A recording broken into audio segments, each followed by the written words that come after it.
మనం నిత్యం కొలిచే గ్రామదేవతల పేర్ల వెనక ఒక గొప్ప చరిత్ర ఉంది. పోలేరమ్మ పొలిమేరలో నిలబడి ఊరిని కాపాడే దేవత.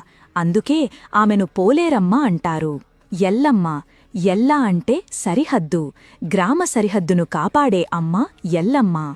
పోచమ్మ ప్రజలను పోషించే తల్లి. మన జీవనధారాన్ని నిలబెట్టే శక్తి పోచమ్మ. కట్టమైసమ్మ మన ఆరోగ్యాన్ని బలాన్ని కాపాడే దేవత అనే అర్థం. తలుపులమ్మ భక్తుల కోరికలకి తలుపులు తిరిచే అమ్మ. అంకాలమ్మ శివుడి తత్వం నుంచి ఉద్భవించిన శక్తి. శివతత్వమే ఈ తల్లి రూపం. బతుకమ్మ మన బతుకుకు ఆధారమైన వర్షాలు పంటలు అందించే తల్లి. జంపు ముత్యాలమ్మ అంటువ్యాధుల నుంచి ప్రజలను కాపాడే దేవత. పెద్దమ్మ తల్లి గ్రామదేవతల్లో ముఖ్యమైన తల్లి. అందుకే ఆమెనే పెద్దమ్మ అంటారు.